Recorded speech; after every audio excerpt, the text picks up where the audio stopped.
Cerita romantis Diari Sobat 7, episode 176. Lepas maghrib mobil Innova itu melaju perlahan meninggalkan daerah Cikaduen. Tujuannya adalah menuju rumah Abuya Muhtarom. Perjalanan kali ini lebih santai. Mereka memilih melaju dengan kecepatan lambat sedang sembari mengendurkan otot dan pikiran. Ikrom yang kembali memegang kemudi, rupanya mulai tak fokus karena merasakan perutnya yang kembali keroncongan. "Kamu cari apa toh, Krom? Kok dari tadi tak perhatikan, kok tengah tengok aja? Kalau ngantuk tak gantiin aja, Krom." Fadil yang duduk di samping Ikrom merasakan kegelisahan sahabatnya. "Nggak ngantuk kok, aman. Cuma lihat-lihat jalan aja kok." Ikrom berkilah. Jelas ia gengsi karena tadi siang makannya yang paling banyak. Bahkan di warung di dekat makam Syekh Mansyuruddin, ia sempat memesan Indomie goreng double dengan telur. Tapi entah kenapa, perutnya sudah memanggil-manggil untuk diisi kembali. Fadil kembali mengamati jalan. Begitu juga dengan Ikrom. Tak bertahan lama, 5 menit kemudian Ikrom mulai menoleh kanan dan kiri. "Sate ayam? Masakan Padang sederhana." Ikrom bergumam pelan membaca spanduk penjual makanan sepanjang jalan. "Pecel lele, nasi goreng dan mie goreng. Sedap." Ikrom berujar kembali. "Kamu itu kenapa toh, Krom? Belajar membaca tak kamu itu?" Fadil mengomentari tindakan konyol Ikrom. "Servis dinamo, ganti oli, tukar tambah aki, las listrik, toko lampu cahaya abadi." Ganti Fadil yang membaca plakat toko sepanjang jalan, sedangkan Ikrom ganti memanyunkan bibirnya. "Ayo Krom, belajar membaca bareng." "Kok kamu jadi diem sekarang?" tanya Fadil polos. "Lah ngapain membaca tukar tambah aki? Wong aku lapar lihat penjual makanan sepanjang jalan, malah kamu bacakan tukar tambah aki. Kamu mau tak makan aki?" jawab Ikrom sewot. "Ya Allah, kamu ini kayaknya beneran pemain debus, Krom. Makanan segitu banyak tadi lo belum kamu keluarkan kok sekarang sudah mau nambah lagi. Kemana larinya nasi 3 piring sama Indomie double tadi?" Fadil menatap sahabatnya dengan tatapan tak percaya. "Hodamku banyak Dil. Aku kan sakti," jawab Ikrom santai. "Hodam apaan Krom? Kamu itu mah cacingan. Ngaku. Paling itu kamu ternak cacing di perutmu, pantes makanmu banyak nggak bisa gemuk." Fadil ganti mengolok sahabatnya itu. "Cacingan palalu peyang Dil. Wong aku lelaki ganteng gagah perkasa kayak gini kok kamu bilang cacingan. Lagakmu Krom. Sudah, kalau lapar ya mampir aja Krom. Kamu cari warung, terserah apa." Asmi menengahi dua sahabatnya itu. Ikrom yang seolah mendapat lampu hijau dari Asmi, langsung melebarkan senyum sambil kembali membaca semua spanduk warung makan. Namun anehnya, tak satu pun cocok di hatinya meskipun ia terus membaca nama-nama warung itu. Jika ada yang cocok, parkirnya tak mungkin untuk diparkiri mobil. Atau jika ada yang cocok, Ikrom sudah terlanjur kelewatan sehingga memilih mencari di depannya lagi. Sampai akhirnya mobil itu makin dekat dengan rumah Abuya Muhtarom. Ikrom tak berhasil menemukan warung yang pas. "Lo sudah sampai sini aja Krom?" Asmi yang sedari tadi asyik dengan gawainya tak menyadari jika mobil sudah menyentuh desa kediaman Abuya Muhtarom. "Iya Gus. Nggak nemu-nemu warungnya." "Langsung aja lah Gus." Ikrom mengacak rambutnya frustasi. Akhirnya sampailah ketiganya di rumah Abuya Muhtarom pada pukul 20.30 malam. Mamat, santri Abuya Muhtarom seperti sudah menunggu kedatangan 3 sahabat itu. Asmi, Ikrom, dan Fadil memutuskan salat Isya terlebih dahulu. Setelahnya baru ketiganya menemui Abuya Muhtarom di kediamannya. Ketiganya pun mencium tangan Abuya dengan takzim. Saat Ikrom mengulurkan tangannya, Abuya berkata dengan jenaka, "Sudah disiapi di sini kok." Ia masih tolah-toleh cari makanan. "Di sini lo sudah siap semua. tadi langsung ke sini kan enak pasti sudah kenyang kamu sekarang. Ikrom tak menjawab hanya tersenyum salah tingkah. Abuya pun mempersilahkan ketiganya untuk menyantap makan malam terlebih dahulu. Kiai harismatik itu memilih menunggu di teras depan rumah, agar para tamunya makan dengan tenang dan tidak merasa segan. Ini lo Krom, ndang dihabiskan. Sate domba ini lo, seloroh Fadil kepada Ikrom yang tadi sempat jengkel karena kehabisan saat berbelok ke warung sate domba muda. Kok kamu tahu Dil kalau ini sate domba? Ini paling sate kambing biasa. Jawab Ikrom yang sedari tadi tidak mengambil sate. Entah kenapa setelah tadi gagal makan di warung sate, dia tak selera makan sate. Dia lebih memilih tumis bunga pepaya dan ikan asin serta lalapan mentimun dan daun mengkudu muda. Kalau masalah membaca pikiran orang aku memang tak mampu Krom. Tapi kalau urusan sate, apalagi kambing, domba dan kawan-kawan, jangankan Gus Abuya saja mungkin kalah sama aku Krom.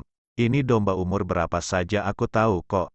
Makanya tadi mau tak ajakin ke peternakan domba Morino kalian gak mau sih. Coba kalau mau, pasti sudah makan sate domba dari tadi Krom. Jawab Fadil sambil menggigit sate dari tusukannya. Emang umur berapa dombanya? Sahut Azmi karena merasa namanya disebut Fadil. Kalau ini domba jantan muda, belum balik, mungkin umur 1,5 tahunan lah, jawab Fadil dengan mimik muka serius. Wih beneran? Sahut Ikrom sambil mengambil setusuk sate dan menggigitnya. Iya Dil, empuk, gurih dan ada manisnya. Kok kamu bisa tahu sampai ke umurnya segala Dil? Tanya Ikrom lagi dengan serius. Iya lihat aja KTD-nya Krom, kartu tanda domba. Mirip KTP kalau manusia, seloroh Fadil seenaknya. Mereka pun tertawa saat sadar ternyata Fadil cuma bercanda saja. Setelah selesai makan mereka sudah duduk berkumpul dengan Abuya Muhtarom di joglo depan rumah.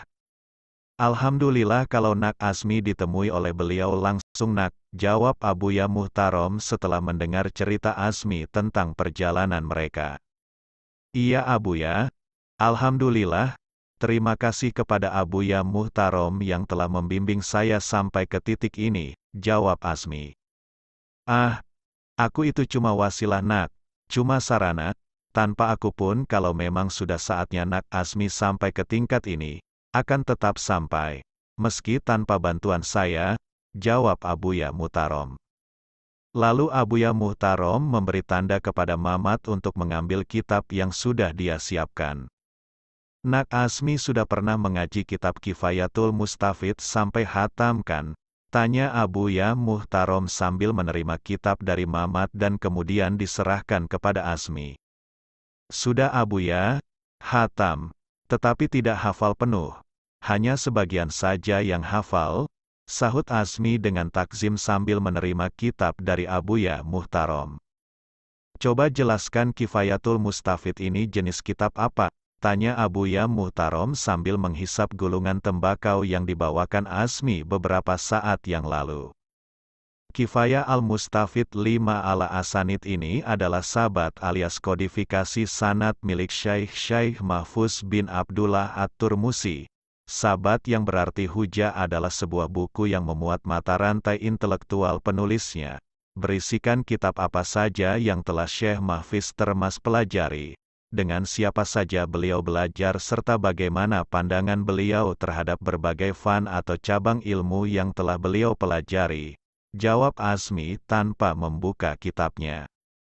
Nak Azmi, mengapa kita harus mempelajari kitab tipis ini? Menurut saya Abuya, dengan mempelajari kitab ini kita bisa mengetahui betapa ilmiahnya para ulama zaman dahulu bahkan untuk menuliskan daftar pustaka dan runtutan ilmu yang mereka pelajari saja butuh kitab khusus. Dengan mempelajari kitab ini, kita bisa mengetahui referensi dari semua kitab karangan Syekh Mahfuz. Karena kitab ini menjelaskan kitab-kitab yang dijadikan rujukan Syekh Mahfuz untuk menulis karya-karyanya. Lengkap beserta informasi dari mana beliau mempelajari seluruh ilmunya. Coba jelaskan secara singkat Nak Azmi, isi dari kitab ini menurut pandangan Nak Azmi. Baik Abuya, jawab Azmi mantap. Setelah itu dia membuka kitab tipis yang ditulis oleh Syekh Mahfuz bin Abdullah At-Turmusi, ahli hadis kelahiran Pacitan, putra dari Kiai Abdullah Pondok Tremas Pacitan yang menetap dan wafat di Mekah. Dulu kedua kakek Azmi pernah mondok di Tremas. Syekh Mahfuz bin Abdullah At-Turmusi pada masa mudanya, beliau diajak menuntut ilmu ke Mekah oleh ayahnya, lalu disuruh pulang ke Jawa untuk mondok di bawah asuhan Kiai Haji Soleh bin Umar, Darat, Semarang. Azmi mulai menjelaskan isi kitab tersebut. Setelah selesai mondok dari Semarang, Syekh Mahfuz bin Abdullah At-Turmusi kembali lagi ke Mekah. Di Makkah beliau berguru dan mendapatkan sanad berbagai cabang keilmuan dari para ulama terkemuka. Catatan sanad, urutan mata rantai, keilmuan beliau beserta nama-nama gurunya beliau catat secara rapi, baik dalam ilmu tafsir, hadis, fikih, ilmu alat, nahwu saraf, akaid, tasawuf. Selain dipengaruhi oleh ayahnya, karakter Syekh Mahfuz bin Abdullah At-Turmusi banyak pula dipengaruhi oleh Alama As-Sayyid Abi Bakar bin Muhammad Syatta Al-Maki. Guru beliau di bidang ilmu tafsir Al-Quran. Pada Sayyid Abu Bakar Al-Maki beliau menghatamkan tafsir Jalalain, tafsir Baitlawi, tafsir Bagawi, dan tafsirnya Imam Fahru Razi. Pada bidang hadis, Syekh Mahfuz bin Abdullah At-Turmusi berguru pada As-Sayyid Husain bin Muhammad Al-Habsyi Al-Maki. Setelah berguru pada Sayyid Husain Al-Habsyi di kota Makkah, pada bidang hadis beliau juga berguru pada Al-Alama Syekh Asy-Syafi'iyah Syekh Muhammad Said Ba'asil. Cara mengaji Syekh Mahfuz pada Syekh Said Ba'asil adalah dengan cara membaca hafalan dan penjelasan kitab hadisnya, sampai dinyatakan benar-benar mampu dan lulus oleh gurunya. Beliau ditashi 4 kitab hadis utama mazhab Syafi'i yaitu Tuhfatul Muhtaj, Muknil Muhtaj, Nihayatul Muhtaj, Asnal Matolib. Kemudian beliau diijazahi sanad mengajar ke-4 kitab hadis tersebut. Selain nama-nama gurunya, Syekh Mahfuz juga menuliskan nama-nama muridnya yang beliau beri ijazah sanad keilmuannya. Antara lain adalah Kiai Haji Muhammad Dimyati Termas, adik kandung Syekh Mahfuz bin Abdullah At-Turmusi, Kiai Haji Ahmad Dahlan, pendiri Muhammadiyah, Kiai Haji Kholil Lasem, Kiai Haji M. Hashim Asy'ari Jombang, salah satu pendiri NU, Kiai Haji Baitlawi dan Kiai Haji A. Muhaimin yang merupakan 2 bersaudara asal Lasem, Kiai Haji Muhammad Fakih bin Abdil Jabar Maskumbang Gresik, Kiai Haji Nawawi Pasuruan, Kiai Haji Abbas Buntet Cirebon, Kiai Haji Abdul Muhid bin Yakub Sidoarjo. Nama-nama murid beliau yang akhirnya menjadi kiai-kiai besar di Nusantara ini juga tertulis rapi pada kitab ini. Cukup nak, alhamdulillah wallahu akbar, kata Abuya Muhtarom singkat saat Azmi bersiap melanjutkan penjelasannya tentang kitab Kifayatul Mustafid. Saya sudah dapat menilai dan melihat kemampuan serta pemahaman Nak Azmi tentang apa yang ditulis dalam kitab ini, lanjut Abuya Muhtarom sambil menunjukkan peti berisi sangat banyak kitab kepada Azmi. Nak Azmi, saya ini diijazahi memegang sanad kitab hadis saat saya mondok di Tremas. Ijazah sanad ini saya terima dari Kiai Haris Dimyati, yang menjadi guruku saat aku mondok di Tremas bersama kakekmu. Kiai Haris Dimyati adalah putra Kiai Dimyati. Kiai Dimyati adalah adik kandung Syekh Mahfuz At-Tarmasi. Beliau mengaji kepada kakaknya di Makkah, sehingga yang membawa sanad Syekh Mahfuz ke Tremas adalah Kiai Dimyati ini. Karena Syekh Mahfuz menetap di Makkah dan tidak kembali ke tanah air, jelas Abuya Muhtarom. Sekarang sanad ilmu hadits saya ijazahkan ke Nak Azmi berikut kitab-kitab hadis yang saya ajarkan. Sekarang Nak Azmi sudah sah dan berhak mengajarkan kitab-kitab yang ada dalam peti ini. Lanjut Abuya Muhtarom. Qabiltu ya Syaikh. Kobil tuh, jawab Asmi sambil berlinang air mata. Setelah itu Asmi dan Abuya Muhtarom sibuk berdiskusi tentang kitab-kitab tebal yang ada di peti. Sampai waktu menunjukkan hampir tepat tengah malam, mereka baru menyelesaikan pembicaraan mereka. Asmi pun pamit untuk pulang kepada Abuya Muhtarom. Meski sebenarnya Abuya menyarankan untuk menginap, tetapi Asmi entah mengapa merasa lebih baik pulang malam ini juga. Ketiga sahabat itu pun akhirnya berangkat pulang ke Bogor. Kali ini Fadil yang memegang kemudi. Karena saat Asmi tadi sibuk mengaji dengan Abuya Muhtarom, dia malah tidur sangat pulas di teras Abuya. Sedangkan Ikrom memilih sibuk mengobrol dengan istrinya melalui aplikasi WhatsApp di samping Fadil yang tertidur pulas. Mereka berdua tahu kalau tadi memang Abuya Muhtarom perlu waktu khusus dengan Asmi. Maka dari itu mereka diam-diam memilih untuk agak menjauh dan tidak ikut mendengarkan wejangan Abuya Muhtarom kepada Asmi. Fadil yang nampak segar fokus menghadap ke jalan, sedangkan Ikrom yang duduk di samping kemudi memilih menyalakan radio dan mencari lagu-lagu rock untuk menghilangkan rasa kantuk. Maklum saja, sudah lewat tengah malam saat mereka berkendara. Tak lama kemudian, Fadil menepikan mobilnya. Ikrom yang nampak bingung melirik ke arah Fadil yang ternyata menerima panggilan suara dari istrinya. "Iya mah, Assalamualaikum." "Waalaikumsalam, Papa masih di Banten kan?" "Iya mah, ini jalan pulang." "Loh, kok sudah jalan pulang? Mama mau nitip belikan oleh-oleh Pah." "Oleh-oleh apa sih mah? Ini tengah malam masak ya Papa disuruh cari oleh-oleh." "Please Pah, mumpung Papa masih di Banten." "Haduh, pesen apa sih Ma?" "Itu loh Pah, mau pesen tembikar khas Banten." "Halah, dipatikan juga ada kan?" Fadil yang mulai pusing menyalakan loudspeaker pada HP-nya. Rupanya kali ini ia tak ingin mendengar ocehan istrinya sendiri. Ia, mungkin semacam berbagi beban diomeli istri. "Loh, kata Umik yang bagus dari sana Pah. Aku sama Umik mau bikin taman kecil samping rumah Pah. Buat main anak-anak, biar anak-anak betah di pondok Abah Pah. Di sini kan belum ada taman mainnya. Nanti tamannya dikasih kolam, dikasih pot tembikar, dikasih lampu taman. Mau tak taruh ruang tamu yang ala-ala home decor gitu loh Pah." Panjang lebar Fatma mengulas keinginannya. Sedangkan Asmi dan Ikrom mulai berpandangan sambil menahan tawa susah payah. Fadil sendiri mulai frustasi sambil menggaruk tengkuknya. "Memangnya daerah mana sih Ma?" "Di Serang Pah. Nanti tak Sherlock alamat lengkapnya." "Tapi ini udah tengah malam Mah. Lagian Papa nggak lewat sana, nggak searah." "Halah, Papa ini, dimintain tolong istrinya mesti alasan. Nanti biar tak aduin Umik kalau Papa nggak mau belikan." Mendengar nama Umiknya disebut, Fadil mulai menaruh bimbang. Seketika ia melirik ke arah Asmi dan Ikrom. Ikrom hanya mampu menutup mulutnya yang hampir meledak karena tawa, sedangkan Asmi hanya mengangguk sambil mengedip menandakan setuju. "Sudah, turutin saja, daripada panjang." Asmi berbisik pada Fadil saat Fadil menutup lubang suara HP-nya dengan tangan. "Iya mah, oke.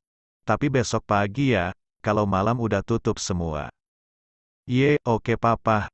Besok video call ya. Aku mau pilih sendiri pokoknya. Live shopping kita. Ye." Suara cempreng Fatma memenuhi mobil. Fadil buru-buru menutup panggilan itu dengan salam. Saat HP dimatikan, seketika meledak tawa Ikrom yang tadi tertahan. "Hahaha, live shopping.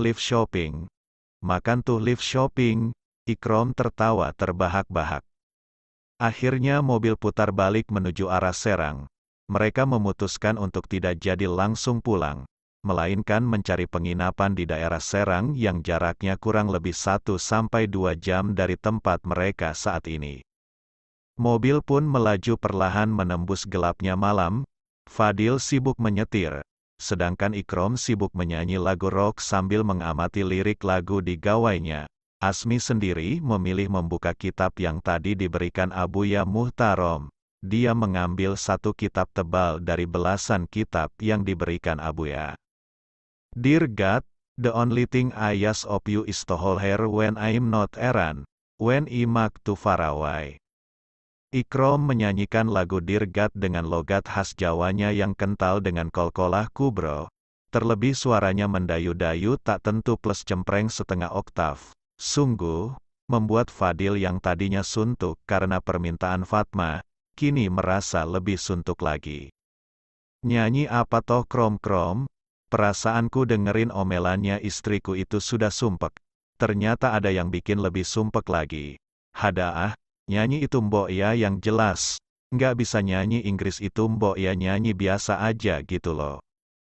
Dalam ini lagunya Dil. Dalam ini, sesuai hatiku yang jauh dari Adinda ini. Jangan ngeremehkan suaraku lo Dil.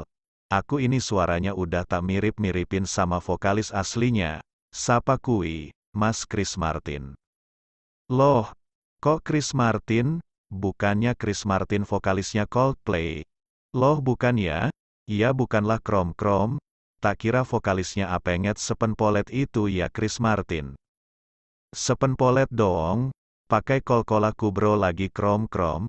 Akhirnya Asmi membuka suara. Goya juga konsentrasinya mendengar perdebatan dua sahabatnya itu.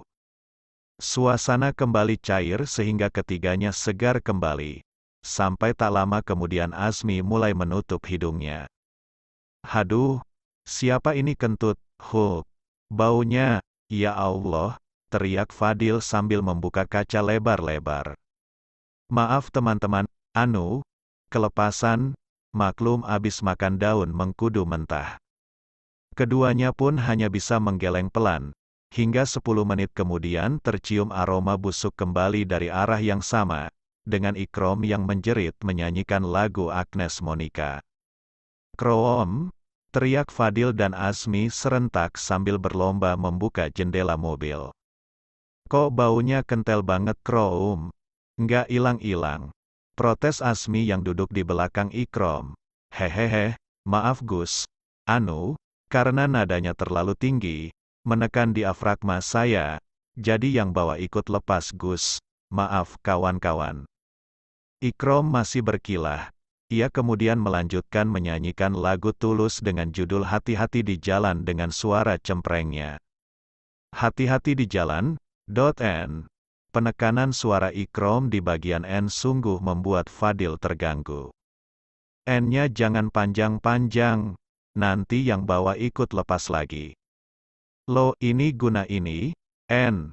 Harus panjang dua harakat ini karena nunnya ditasydid. Halah mboh krom-krom. Tak lama setelah Ikrom menyanyikan lagu Hati-hati di Jalan dengan sangat tartil sesuai hukum tajwid yang tentu mengganggu semua orang. Bau busuk kembali tercium. Ya Allah, Krom-krom. Kamu makan apa Krom? Kok kayak bangkai baunya? Teriak Fadil diiringi suara huk-huk dari belakang. Dil, cari POM atau Indomaret, atau masjid. Pokoknya ada WC-nya. Cepet, cepet. Suara Ikrom berubah panik. Kenapa Krom? Tanya Fadil polos. Sedangkan dari belakang masih terdengar suara huk-huk dari Asmi yang sibuk meraup udara dari jendela. Anu Dil, pertahanan jebol. Anginnya ngajak teman. Cepet Dil, cepet. Bersambung, terima kasih sahabat Diari Sobat 7, yang selalu setia, selalu dukung channel kami. Jangan lupa subscribe, like dan komentar di kolom bawah. See you.